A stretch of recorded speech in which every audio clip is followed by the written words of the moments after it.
Tapi hari itu keluarga Azwar-Anas, anak istrinya menangis. Mungkin kalau di zaman sekarang ada medsos, ada viral ya.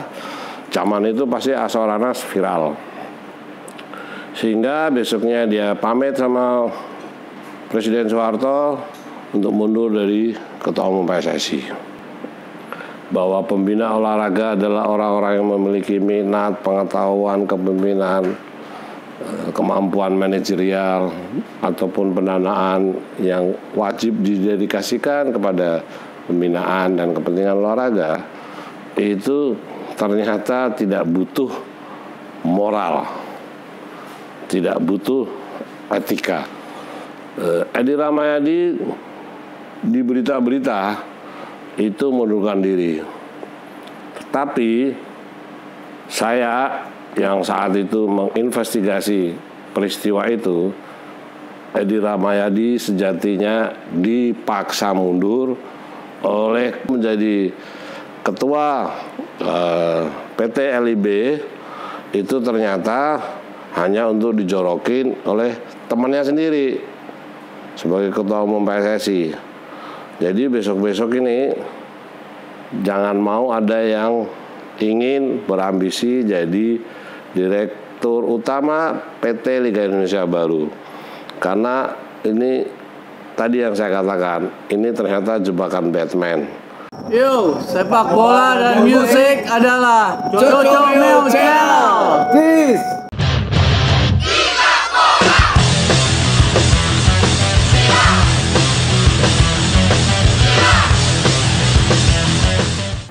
Bravo Cocomeo Channel. Hari ini Cocomeo Channel ingin membedah berita yang terjadi saat PSSI dan PT LIB dipanggil di kantor Menko Polhukam Mahfud MD. Berita yang nongol nih malam ini bahwa PSSI atau ketuanya Iwan Bule kekeh merasa tidak bertanggung jawab atas tragedi yang menewaskan 131 nyawa supporter Arema FC. Cocomeo Channel coba membedah dari sisi aturan main yang timpang tindih menurut Cocomeo Channel, bahwa seluruh kegiatan yang ada di bawah naungan PT LIB maupun PSSI semua dilimpahkan tanggung jawabnya kepada penyelenggara, Panpel khususnya. Sementara ada undang-undang keolahragaan,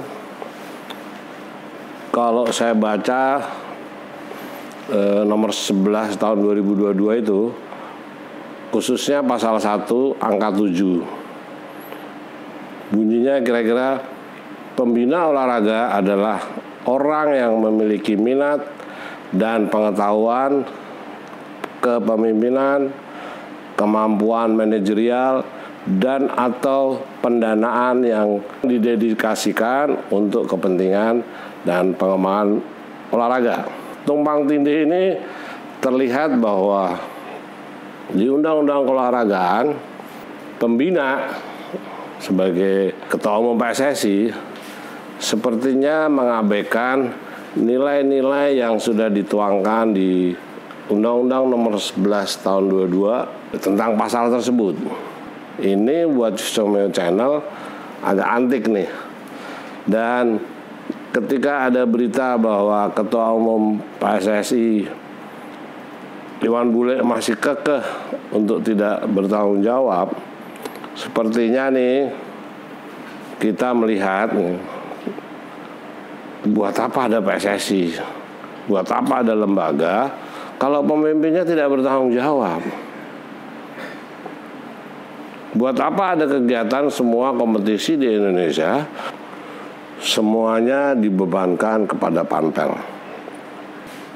Besok-besok nih saran Cocomeo Channel, jika Ketua Umum PSSI tidak mau bertanggung jawab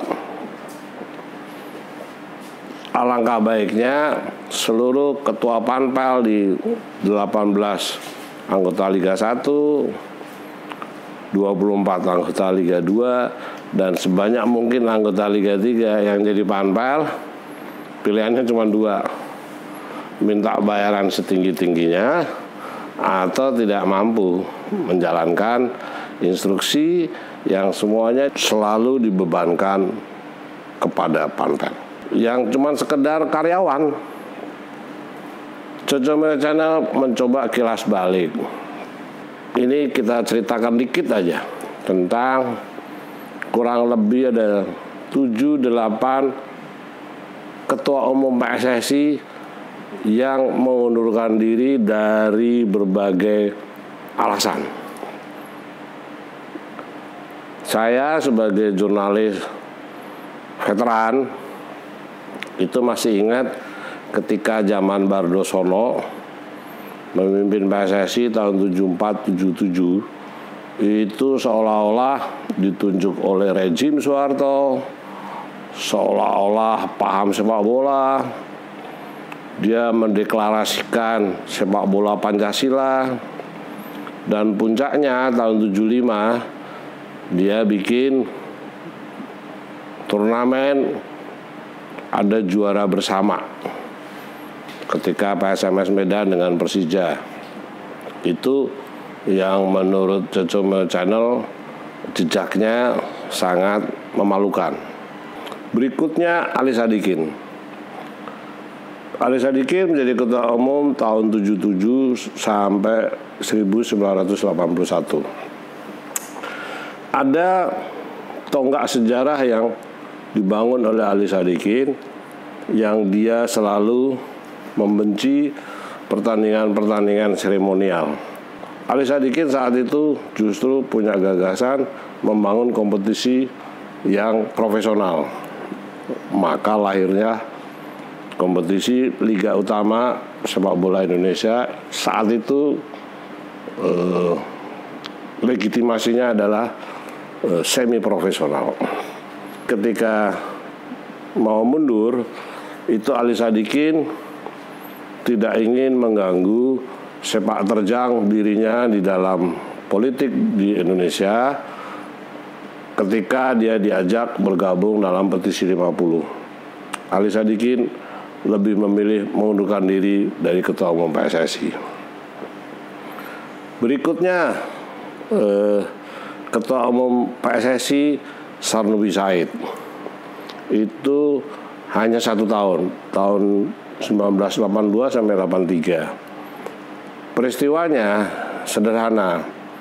Sarnubi Said, pemilik Krama Yuda 3 Berlian saat itu sudah bikin statement sebelum tim nasional Indonesia di SEA Games 83 dengan bombastis. Jika tim nasional tidak lolos ke semifinal, dia mundurkan diri. Saat itu SEA Games masih diikutin 7 negara.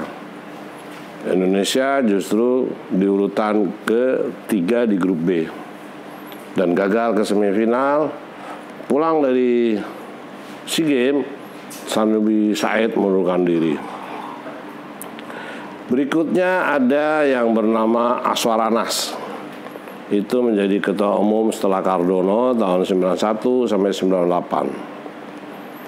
Saat itu Mursyid Effendi melakukan gol bunuh diri dengan alasan agar tim nasional Indonesia tidak bertemu Vietnam. Thailand juga takut menghadapi Vietnam. Tapi hari itu keluarga Aswar Anas, anak istrinya menangis. Mungkin kalau di zaman sekarang ada medsos, ada viral ya. Zaman itu pasti Aswar Anas viral. Sehingga besoknya dia pamit sama Presiden Soeharto untuk mundur dari Ketua Umum PSSI. Ada yang antik lagi nih di PSSI di zaman Nurdin Halid. Untuk menggulingkan Nurdin Halid yang jadi Ketua Umum PSSI tahun 2003 sampai 2011, itu harus menggunakan task force. Mereka harus mengundang FIFA, mereka harus menjelaskan kepada FIFA bahwa Nurdin Halid, Nirwan Bakri, Arifin Panigoro, Josto Isota tidak diperkenankan dan dilarang mencalonkan diri menjadi ketua umum PSSI. Tahun itu kongres di Solo, Nurdin Halid habis. Artinya untuk menjatuhkan Nurdin Halid yang saat itu sudah membangun kartel, itu dengan cara-cara harus melibatkan FIFA. Berikutnya Lanyala. Baru mau menjadi ketua umum PSSI tanggal 18 April 2015 sudah diketok palu oleh Menpora Imam Nahrawi agar PSSI dibekukan. Padahal hari itu kalau PSSI tidak dibekukan, Lanyala pasti menjadi ketua umum. Setelah peristiwa itu, Edi Ramayadi itu memimpin sepak bola nasional tahun 2016 sampai 2019. Edi Ramayadi di berita-berita itu mengundurkan diri. Tetapi saya yang saat itu menginvestigasi peristiwa itu, Edi Ramayadi sejatinya dipaksa mundur oleh gerbong-gerbong mafioso kartel sepak bola nasional. Itu peristiwanya. Karena mereka punya skenario. Ketika Edi Ramayadi bisa dipaksa didongkel, itu ada ketentuan aturan main bahwa wakil ketua umum yang lebih tua yang menggantikan. Saat itu ada 2 wakil ketua. Yang satu lebih tua usianya, yang Iwan Budianto lebih muda. Maka dipilihlah Joko Driono. Joko Driono baru seumur jagung mungkin 3 bulan, tiba-tiba disangkakan menjadi tersangka hanya gara-gara sepele, melanggar polis lain di kantornya sendiri. Otomatis Iwan Budianto yang menjadi ketua. Sampai akhirnya Iwan Bule bersama gerbong-gerbong kartel sepak bola nasional yang dipimpin oleh Iwan Budianto, Haruna Sumitro, semuanya masuk di gerbong Esko. Peristiwa-peristiwa ini yang membuat Cocomel Channel punya kesimpulan bahwa untuk menjadi ketua umum PSSI, dari pasal-pasal yang tadi disebutkan bahwa pembina olahraga adalah orang-orang yang memiliki minat, pengetahuan, kepemimpinan, kemampuan manajerial ataupun pendanaan yang wajib didedikasikan kepada pembinaan dan kepentingan olahraga, itu ternyata tidak butuh moral, tidak butuh etika. Ada yang belum nalar di Cocomel Channel ini,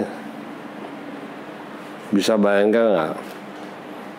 Yang punya kewenangan 100% menggelar semua kegiatan sepak bola nasional itu PSSI. Yang menjadi anggota FIFA di Indonesia satu-satunya hanya PSSI. Yang bisa wajib dan sah mengadopsi seluruh statuta yang ada di FIFA itu hanya PSSI. Tetapi yang jadi tersangka adalah pelaksananya. Nah, ini yang antik nih gitu. Cocomel bingung nih. Tapi coba kita ambil di pasal 52 lah. Disebutkan penyelenggara kejuaraan olahraga wajib memenuhi persyaratan teknis, kecabangan, kesehatan, keselamatan, ketentuan daerah setempat atau keamanan dan ketertiban umum dan kepentingan publik. Dari pasal itu tidak juga dijelaskan bahwa yang bertanggung jawab itu PSSI. Ini yang menurut Cocomeo Channel juga menjadi pertimbangan buat tim gabungan investigasi pencari fakta. Iwan Bule sebagai pembina olahraga tidak bisa dijerat oleh hukum apapun. Sementara korban di zaman Iwan Bule sebelum ada 131 supporter Malang ini, Iwan Bule dilantik 2020, 2021 tidak ada kompetisi. 2022 sejak awal itu di dalam kompetisi sepak bola nasional sudah ada 6 yang meninggal. Sampai Selasa 11 Oktober 2022 Iwan Bule yang dipanggil oleh rombongan tim gabungan investigasi pencari fakta di kantornya Mahfud MD masih mengelak tanggung jawab. Cocomeo Channel jadi memberi syarat aja nih, besok-besok lebih bagus orang berbondong-bondong menjadi ketua umum apa saja. Yang menurut Cocomeo Channel agak sadis nih, operator Liga Indonesia itu PT LIB itu sahabatnya Iwan Bule. Ini jangan sampai ada jebakan Batman. Menjadi ketua PT LIB itu ternyata hanya untuk dijorokin oleh temannya sendiri sebagai ketua umum PSSI. Jadi besok-besok ini jangan mau ada yang ingin berambisi jadi direktur utama PT Liga Indonesia baru. Karena ini tadi yang saya katakan, ini ternyata jebakan Batman. Menurut Cocomeo Channel perlu menjadi perhatian penting buat tim gabungan independen pencari fakta. Yang pertama, aturan main untuk pembina olahraga di dalam undang-undang keolahragaan harus direvisi. Karena pembina tidak bisa disentuh oleh hal-hal yang terkait sama hukum. Dengan peristiwa tragedi Kanjuruhan, pembina masih mengelak, pemimpin umum masih mengelak, yang dikorbankan temannya, karyawan. Yang kedua, tim gabungan independen pencari fakta mendorong Jokowi yang akan diumumkan Jumat besok, tragedi Kanjuruhan ini, untuk diputuskan bahwa Ketua Umum PSSI bertanggung jawab secara moral. Yang ketiga, versi Cocomeo Channel, jika PSSI juga tidak ingin bertanggung jawab, artinya dia sebagai ketua umum tidak punya moral. Saran Cocomeo Channel kepada Jokowi untuk Jumat nanti tanggal 14 Oktober, tolong bubarkan saja PSSI. Karena apa? Karena nggak ada yang bertanggung jawab. Oke? Adios, Cocomeo Channel.